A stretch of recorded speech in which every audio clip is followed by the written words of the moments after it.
स्वागत है दोस्तों, स्टडी क्लाउड चैनल में आपका स्वागत है। बीपीएससी एईडीओ का हम सेट देख रहे हैं। 3 सेट आ चुके हैं, ये चौथा सेट है। शुरू करते हैं।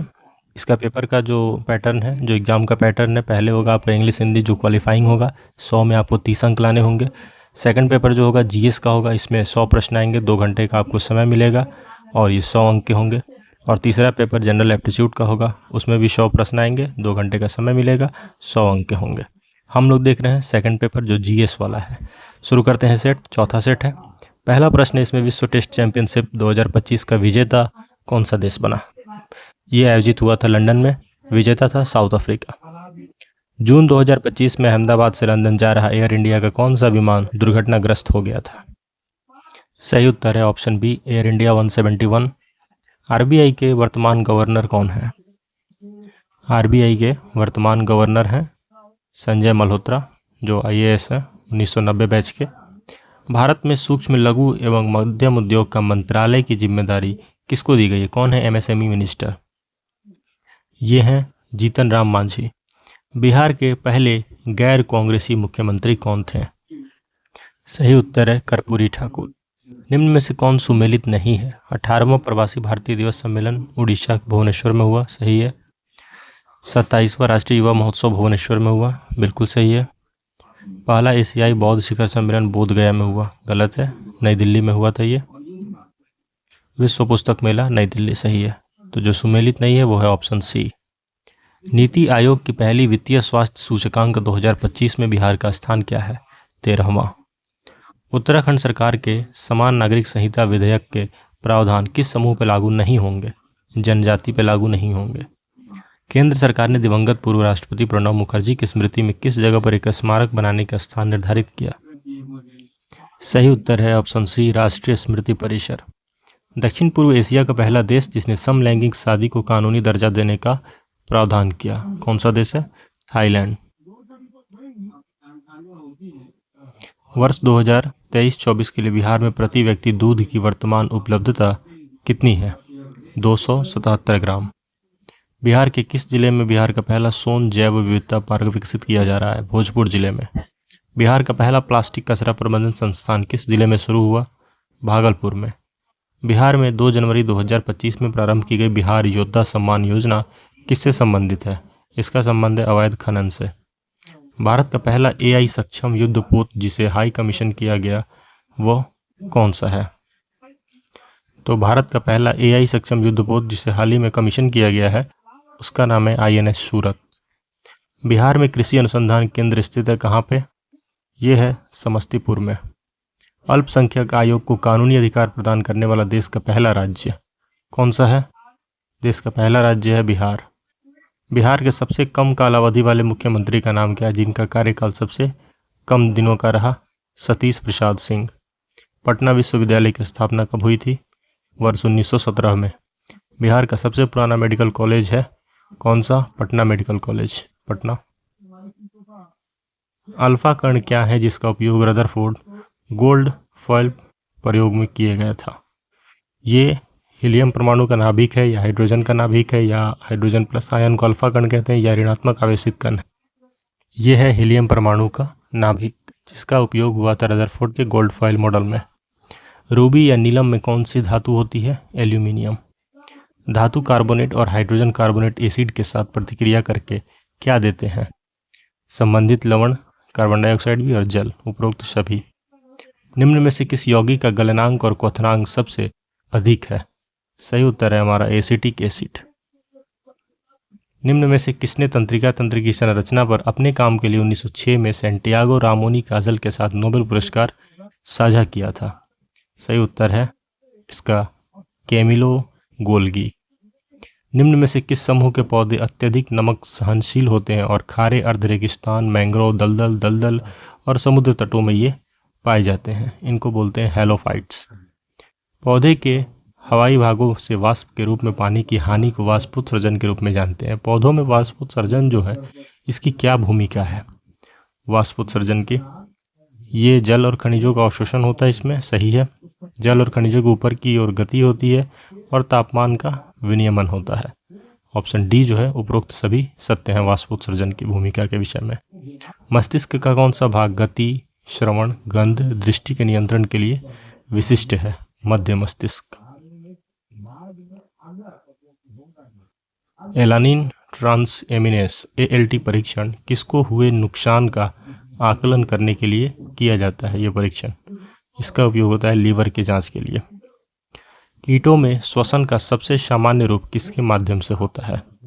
यह है ट्रैकिया प्रणाली। अग्न्याशय पाचन तंत्र का एक महत्वपूर्ण अंग है। अग्न्याशय को मिश्रित ग्रंथि को क्यों कहा जाता है? अग्न्याशय को मिश्रित ग्रंथि इसलिए कहते हैं क्योंकि इसमें अंतःस्रावी और बहिःस्रावी दोनों कार्य होते हैं। यदि अंतरिक्ष में मोमबत्ती जलाई जाए तो इससे गोलाकार लौ उत्पन्न नहीं होगी। क्यों? वहाँ पे गोलाकार लौ उत्पन्न नहीं होगी क्योंकि अंतरिक्ष में गुरुत्वाकर्षण बहुत कम है या है ही नहीं लगभग। पृथ्वी के ऊर्जा संरक्षण का नियम बताने वाला पहला व्यक्ति कौन था? इनका नाम था जूलियस मेयर। निम्न में से किसने पूंजीपतियों और मजदूर वर्ग के बीच मध्यस्थता के उद्देश्य से अहमदाबाद टेक्सटाइल लेबर एसोसिएशन की स्थापना की? महात्मा गांधी ने।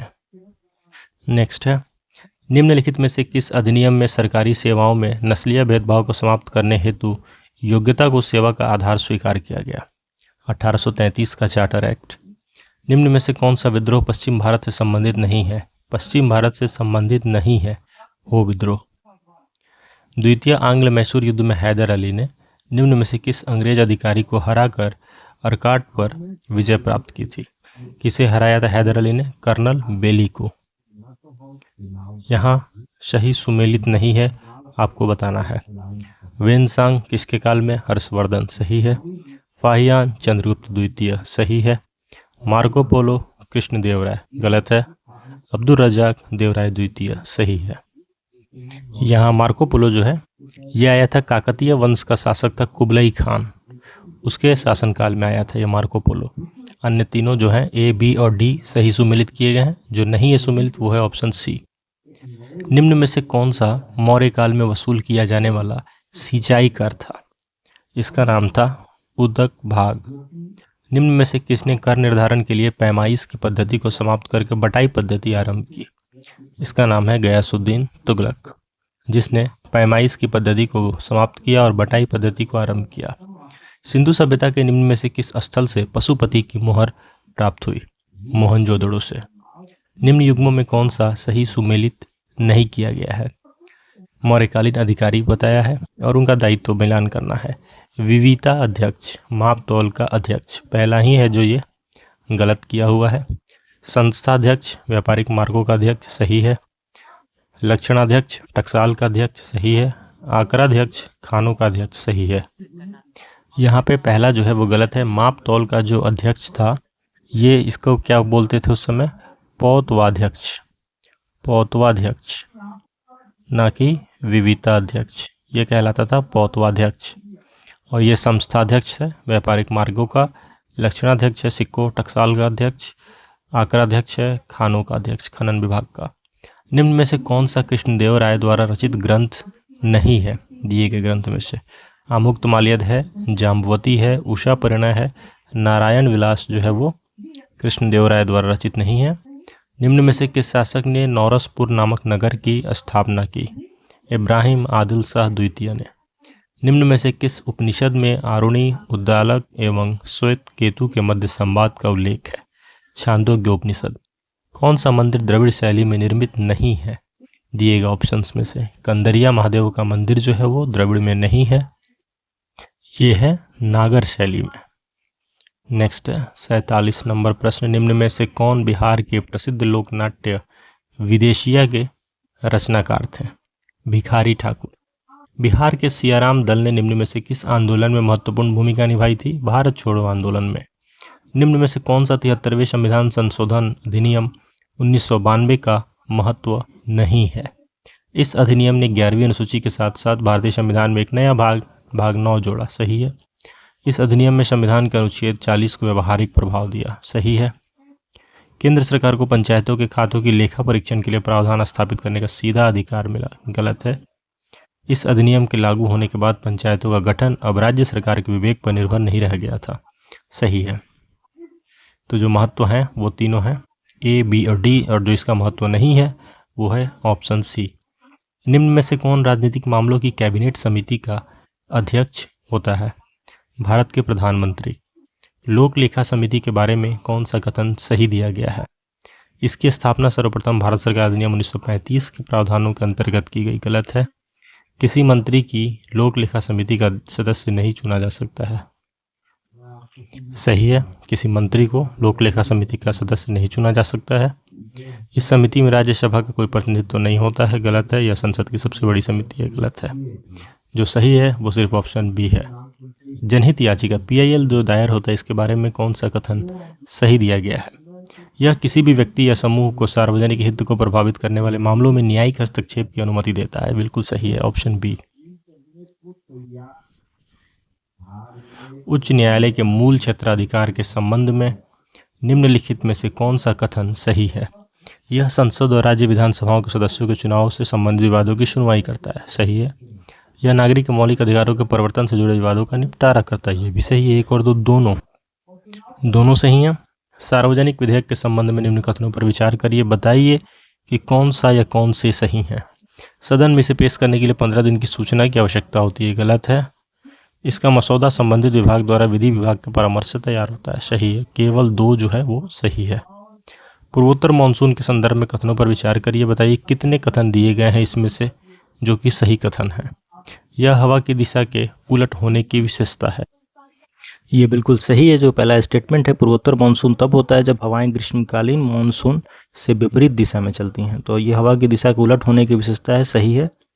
इंटर ट्रॉपिकल कन्वर्जेंस जोन, इसका दक्षिण की ओर स्थानांतरण पूर्वोत्तर मानसून का प्राथमिक कारण है। ये गलत है। प्राथमिक कारण सीधे तौर पर दक्षिण पश्चिम मानसून की वापसी और भारतीय उपमहाद्वीप पर उच्च दबाव वाले क्षेत्रों से गठन से जुड़ा हुआ है। तो दूसरा स्टेटमेंट जो है वो गलत है। ला नीना घटना जो होती है ये पूर्वोत्तर मानसून पर प्रभाव हो सकता है। ये बिल्कुल सही है। 1 और 3, केवल 2 स्टेटमेंट जो हैं A और C सही हैं। निम्न में से कौन सी नदी इजराइल लेबनानी सीमा के समानांतर बहती है? सही उत्तर है लिटानी नदी। निम्न युग्मों पर विचार करिए। बताइए उपयुक्त में से कितने युग्म दिए गए हैं जो कि सही हैं। पहला है नंजरायण पक्षी अभयारण्य, तमिलनाडु। सही है। काजूवेल अभयारण्य, केरल। गलत है। तवा जलाशय, राजस्थान। गलत है। केवल 1 जो है वो सही सुमेलित है। निम्न युग्मों पर विचार करिए और बताइए कि उपयुक्त में से कौन से युग्म सही सुमेलित हैं। पहला है राष्ट्रीय जलमार्ग पहला 1 इलाहाबाद हल्दिया के बीच। सही है। राष्ट्रीय जलमार्ग 2 सदिया धुबरी को जोड़ता है। सही है। राष्ट्रीय जलमार्ग 3 कोट्टापुरम कोल्लम को जोड़ता है। बिल्कुल सही है। राष्ट्रीय जलमार्ग 5 ब्राह्मणी और मताई नदियों के किनारे। सही है। तो सभी 4 युग्म जो हैं यहाँ पे सही सुमेलित किए गए हैं। निम्न स्थलों पर विचार करिए। बताइए कौन से यूनेस्को द्वारा विश्व धरोहर स्थल में शामिल हैं। छत्रपति शिवाजी टर्मिनल शामिल है। नीलगिरी माउंटेन रेलवे शामिल है। दार्जिलिंग हिमालयन रेलवे शामिल है। कालका शिमला शामिल है। 1, 2, 3 और 4। आटाकामा रेगिस्तान के बारे में निम्न कथन दिए गए हैं। इन पर विचार करिए और बताइए कि इसमें से कितने कथन जो हैं वो सही हैं। पहला है यह अफ्रीका के साहेल क्षेत्र में स्थित है। दूसरा है यह दुनिया का सबसे शुष्क गैर ध्रुवीय रेगिस्तान है। तीसरा है आटाकामा में नमक का मैदान लिथियम निष्कर्षण के लिए जाना जाता है। 3 कथन दिए गए हैं। बताइए तीनों में से कौन सही है। तो दूसरा जो है यह दुनिया का सबसे शुष्क गैर ध्रुवीय रेगिस्तान है, ये कथन सही है। तो हमारा सही उत्तर होगा केवल 2 और 3 दोनों सही हैं। आटाकामा का मैदान, नमक का मैदान, लिथियम निष्कर्षण, लिथियम के लिए भी, सोडियम नाइट्रेट के लिए भी, पोटेशियम लवण, बोरॉन के लिए भी जाना जाता है। ये अफ्रीका के साहेल में है। ये गलत है। ये कहाँ पे है? दक्षिण अमेरिका के और चिली में स्थित है ये। तो केवल 2 और 3 सही है, पहला गलत है, इसलिए ऑप्शन बी हमारा सही उत्तर है। निम्न कथनों पर विचार करिए और बताइए उपयुक्त में से दिए गए कथनों में से कौन कौन कथन सही है। पहला कथन है गंगा नदी मेघना नदी के साथ संगम के बाद बंगाल की खाड़ी में गिरती है। सही है। गंगा जल संधि 1996 का उद्देश्य भारत और बांग्लादेश दोनों के लिए जल विद्युत शक्ति उत्पन्न करने के लिए गंगा नदी पर एक नया बांध बनाना था। दूसरा गलत है, केवल 1। अटल सुरंग के बारे में निम्न कथनों पर विचार करिए। बताइए कितने कथन सत्य दिए गए हैं यहाँ पे। यह 10,000 फीट से अधिक लंबी राजमार्ग सुरंग गलत है। इसे भारतीय राष्ट्रीय राजमार्ग प्राधिकरण द्वारा बनाया गया, गलत है। यह रोहतांग दर्रे के नीचे से गुजरती है और मनाली को लाहौल स्पीति घाटी से जोड़ती है, बिल्कुल सही है। यह रोआ फ्लायर तकनीक का उपयोग करने वाली पहली सुरंग। पहला भी जो यहाँ है 10,000 फीट से अधिक, ये भी सही है। किलोमीटर में वो 9.02 किलोमीटर लंबी है। ऊंचाई जो है 10,000 फीट से अधिक की लंबी राजमार्ग सुरंग है अटल सुरंग। पहला सही है, दूसरा गलत है, BRO बनाया है, NHAI नहीं बनाया है। तीसरा सही है, मनाली को लाहौल स्पीति घाटी से जोड़ती है। और चौथा रोआ फ्लायर टेक्निक का उपयोग करने वाली पहली सुरंग है। 1, 3 और 4 तीन स्टेटमेंट सही हैं। तो कितने सही हैं? केवल 3। निम्न में से कथनों पर विचार करिए, कौन सा या कौन से सही हैं। पहला है कैंपबेल बे लक्षद्वीप समूह में स्थित है, गलत है। ये है अंडमान और निकोबार द्वीप समूह में।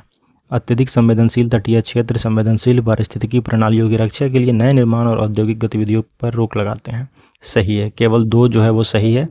निम्न कथनों पर विचार करिए और बताइए कौन सा या कौन से सही हैं। पहला है गुजरात में गिर वन वर्तमान में भारत में एशियाई शेरों के लिए एकमात्र प्राकृतिक आवास है, बिल्कुल सही है। कूनो राष्ट्रीय उद्यान मध्य भारत में, कूनो मध्य प्रदेश में है। ये सतपुड़ा रेंज के पास है, ये गलत है। ये सतपुड़ा रेंज के पास नहीं है, विंध्य पहाड़ियों में फैला हुआ है ये। पहला केवल 1 जो है वो सही है। एल नीनो घटना के दौरान कौन सा मौसम पैटर्न अक्सर देखा जाता है? इसमें देखा जाता है उत्तरी अमेरिका में गर्म सर्दियाँ। ऑप्शन सी जो है हमारा सही उत्तर है। अल नीनो प्रशांत महासागर में होने वाली एक मौसमी घटना है जिसमें पूर्वी और मध्य प्रशांत महासागर के सतह का तापमान सामान्य से अधिक गर्म हो जाता है और यह घटना आमतौर पर हर 2 से 7 साल में होती है और 9 से 12 महीने तक रहती है। अल नीनो के कारण हवा में नमी बढ़ जाती है जिससे कुछ क्षेत्रों में अधिक बारिश होती है जबकि अन्य क्षेत्रों में सूखा पड़ जाता है। अल नीनो एक प्राकृतिक जलवायु पैटर्न का हिस्सा है जिसे अल नीनो दक्षिणी दोलन यानी ENSO कहा जाता है। ENSO के 2 विपरीत चरण हैं, अल नीनो और ला नीना। युग्म पर विचार करिए, बताइए कितने युग्म यहाँ दिए गए हैं जो कि सही सुमेलित हैं। कूनो मध्य प्रदेश सही है, रणथंभौर राजस्थान सही है, कान्हा मध्य प्रदेश सही है, तीनों सही हैं। निम्न जल निकायों पर विचार करिए, बताइए कि उपयुक्त जल निकायों में से कितने ईरान के साथ सीमा साझा करते हैं। पहला है कैस्पियन सागर, दूसरा है काला सागर, तीसरा है फारस की खाड़ी, चौथा है ओमान की खाड़ी। तो ईरान कैस्पियन सागर, फारस की खाड़ी और ओमान की खाड़ी के साथ सीमा साझा करता है। इसके अतिरिक्त ईरान की सीमाएं जो हैं इराक, तुर्की, अजरबैजान और आर्मेनिया, तुर्कमेनिस्तान, अफगानिस्तान और पाकिस्तान से भी लगती है। तो हमारा सही उत्तर है केवल 3 के साथ, कैस्पियन के साथ, फारस के साथ, ओमान के साथ। नर्मदा नदी के संदर्भ में कथन दिए गए हैं, कथनों पर विचार करिए और बताइए कि इसमें से उपयुक्त में से कितने सही कथन दिए गए हैं। पहला कथन देखते हैं। पहला कथन है यह मुख्य रूप से राजस्थान, महाराष्ट्र और गुजरात से होकर बहती है। तो नर्मदा नदी जो है ये मध्य प्रदेश, महाराष्ट्र और गुजरात से होकर बहती है। नर्मदा नदी मध्य प्रदेश, महाराष्ट्र और गुजरात से होकर बहती है। यह सतपुड़ा रेंज से निकलती है। ये कहाँ से निकलती है? यह सतपुड़ा रेंज से निकलती है, ये विशेषता है इसकी, बिल्कुल सही है। तुंगभद्रा बांध नदी पर बनाया गया है। ये तुंगभद्रा बांध जो है तुंगभद्रा नदी पे ही बनाया गया है जो कृष्णा नदी की सहायक नदी है। तो केवल दूसरा स्टेटमेंट सही है, पहला तीसरा गलत है। तो पूछ रहा है कितने स्टेटमेंट यहाँ पे सही दिए गए हैं, तो केवल 1 जो है वो सही उत्तर है। नेक्स्ट है ज्वालामुखी विस्फोट के संबंध में कथनों पर विचार करिए, बताइए कि इनमें से कितने ज्वालामुखी विस्फोट की विशेष विस्फोटकता जो है वो निर्धारित करते हैं। उपयुक्त कारकों में से कितने हैं, कौन से कारक हैं? गैस का उच्च मात्रा में घुलना, मैग्मा की उच्च चिपचिपाहट और रायोलाइटिक लावा। सही उत्तर है तीनों। भारतीय अर्थव्यवस्था के संदर्भ में जुड़वा घाटा, जुड़वा घाटा शब्द का अर्थ क्या है? सही उत्तर है ऑप्शन बी, चालू खाता घाटा और राजकोषीय घाटा अगर दोनों से ग्रस्त है तो इसे बोलते हैं जुड़वा घाटा। निम्न में से कौन भारत के भुगतान संतुलन के चालू खाते में शामिल है? पहला है निर्यात, दूसरा है निजी हस्तांतरण, तीसरा है शुद्ध वाणिज्यिक उधारी और चौथा है विदेशी प्रत्यक्ष निवेश। कौन से हैं जो इसमें शामिल हैं? केवल 1 और 2, निर्यात और निजी हस्तांतरण। ऑप्शन ए जो है हमारा सही उत्तर है। भारत में ट्रेजरी बिल किसके द्वारा बेचे जाते हैं? ये बेचे जाते हैं आरबीआई के द्वारा, भारतीय रिजर्व बैंक। सकल राष्ट्रीय उत्पाद, सकल घरेलू उत्पाद में निम्न में से किस कारक को जोड़कर प्राप्त किया जाता है? सकल राष्ट्रीय उत्पाद जो है वो सकल घरेलू उत्पाद में किस कारक को जोड़ेंगे तो प्राप्त होगा? सही उत्तर है हमारा विदेश से जो शुद्ध कारक आय मिलती है उसको जोड़ेंगे तो हमें प्राप्त होगा सकल राष्ट्रीय उत्पाद। वस्तु एवं सेवा कर जीएसटी के बारे में निम्न कथनों पर विचार करके बताइए कि कौन सा या कौन से कथन यहाँ सही दिए गए हैं। जीएसटी एक गंतव्य आधारित कर है, सही है। यह करों के व्यापक प्रभाव को समाप्त करता है जिससे वस्तुओं की कुल लागत कम होती है, सही है। ऑप्शन सी जो है हमारा सही उत्तर है। जीडीपी डिफ्लेटर के बारे में निम्न कथनों पर विचार करिए। इसका प्रकाशन एनएसओ द्वारा होता है और गणना तिमाही आधार पर होती है। इसमें आयातित वस्तुओं का मूल्य शामिल नहीं होता है। अब बताना यहाँ है कि इसमें से कौन से सही है। पहला और दूसरा दोनों सही हैं, इसलिए हमारा उत्तर होगा ऑप्शन सी। निम्न में से किसे बैंकों के लिए परिसंपत्ति के रूप में वर्गीकृत किया गया है? सही उत्तर है हमारा ऋण को किया गया है, ट्रेजरी बिल को किया गया है, ट्रेजरी प्रतिभूतियाँ, ग्राहक के लिए मांग जमा ये नहीं है, उसमें रिजर्व जो रखा हुआ है वो है। तो 1, 2 और 4 ऑप्शन बी जो है हमारा इसमें सही उत्तर होगा। ट्रेजरी बिल के संबंध में कुछ कथन दिए गए हैं, आपको बताना है कौन से इसमें सही हैं। पहला है ये छूट पर जारी की जाने वाली शून्य कूपन प्रतिभूतियां हैं, सही है। ये केवल केंद्र सरकार द्वारा जारी किए जाते हैं, बिल्कुल सही है।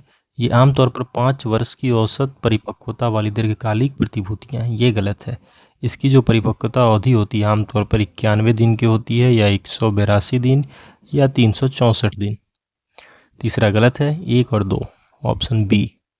निम्न कथनों पर विचार करिए और बताइए कि इसमें दिए गए कथन में से कौन से सही है। नॉमिनल जीडीपी की गणना वर्तमान प्रचलित कीमतों के आधार पर की जाती है, जबकि वास्तविक जीडीपी की गणना कीमतों के स्थिर रेट के आधार पर की जाती है।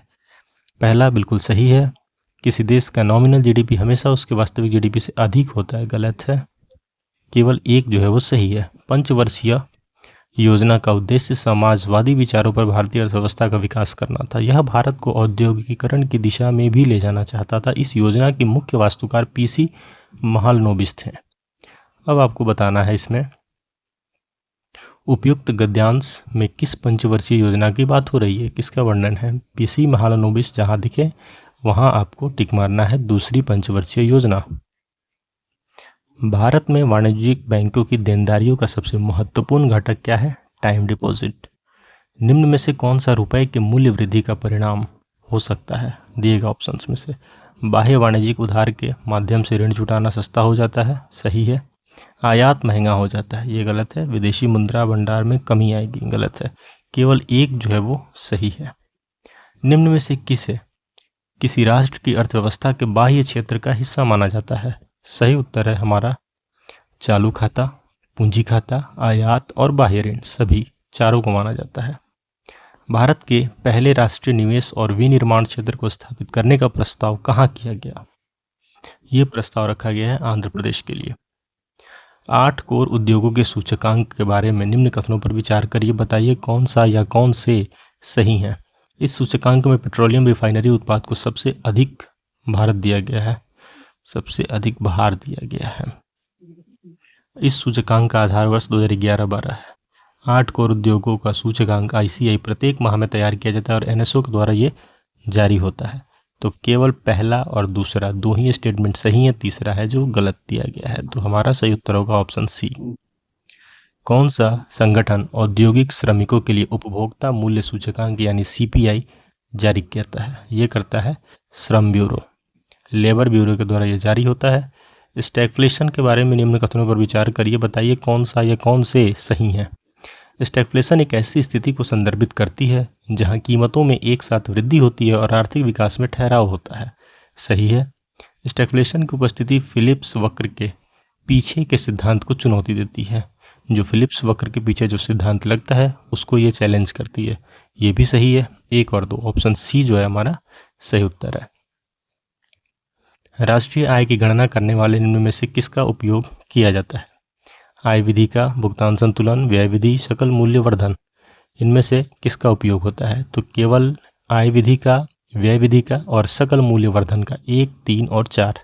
भुगतान संतुलन का इसमें यूज नहीं करते हैं, इसलिए ऑप्शन बी हमारा सही उत्तर है। निम्न में से किन करों को जीएसटी के अंतर्गत शामिल किया गया है?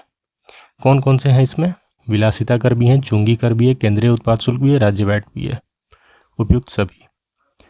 यह नौकरियों के बीच समय अंतराल को संदर्भित करता है जब कोई व्यक्ति नई नौकरी की तलाश कर रहा होता है या नौकरियों के बीच स्विच कर रहा होता है। तो उपयुक्त जो है वो किस प्रकार की बेरोजगारी का उल्लेख माना जाता है? इसको कहते हैं घर्षण बेरोजगारी। अगर वो दो नौकरी के बीच स्विच कर रहा है, नौकरियों के बीच समय अंतराल को संदर्भित करता है जब कोई व्यक्ति नई नौकरी की तलाश कर रहा होता है या नौकरियों के बीच स्विच कर रहा है, चेंज कर रहा है। कर उछाल के बारे में निम्न कथनों पर विचार करिए, बताइए कौन सा सही दिया गया है।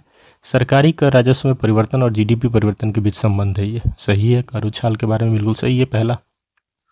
बिहार में सहभागी सिंचाई प्रबंधन कार्यक्रम किस वर्ष हुआ? 1997। मुंगेर में बिहार योग विद्यालय की स्थापना किसने की? स्वामी सत्यानंद सरस्वती ने। निम्न में से कौन से बिहार में पुनपुन नदी के वैकल्पिक नाम है? कीकट भी है, बामा गढ़ी भी है, 1 और 2 दोनों। तिलक स्वराज कोष के माध्यम से असहयोग आंदोलन के लिए बिहार में कितनी धनराशि जुटाई गई? 7.5 लाख रुपए। बिहार में मुंगेर जिले में दक्षिण पश्चिम में स्थित सूरजगढ़ मध्यकाल में ऐतिहासिक दृष्टि से ये क्यों महत्वपूर्ण है? क्योंकि शेरशाह सूरी और नुहानी पठान के बीच युद्ध का कारण यहाँ मिलते हैं। ये जो बिहार में मुंगेर जिले के दक्षिण पश्चिम में स्थित है सूरजगढ़, ये मध्यकाल में ऐतिहासिक दृष्टि से इसलिए महत्वपूर्ण है क्योंकि ये शेरशाह और नुहानी पठान के बीच का युद्ध का कारण था। तिलहर जलप्रपात बिहार के किस जिले में है? कैमूर। राजा ब्रह्मदत्त को हराने के बाद बिंबिसार ने किस राज्य पर कब्जा कर लिया? अंग पे। प्राचीन बिहार में कौन सा राजा रथ, मूसल और महाशिलाकंटक जैसे हथियारों का उपयोग करने के लिए जाना जाता था? राजा का नाम था अजातशत्रु। किस शासक ने अवंती के प्रद्योत वंश को पराजित किया? सही उत्तर है शिशुनाग। आजीवक संप्रदाय के संस्थापक मक्कली कुशाल। ये थे 1 से लेके 100 तक आपके जीएस के प्रश्न जो एईडीओ का प्रैक्टिस सेट 4 था। इससे अगर आपकी तैयारी में मदद मिलती है तो चैनल को सब्सक्राइब कीजिए, वीडियो को लाइक कीजिए। Thanks for watching. Thank you so much.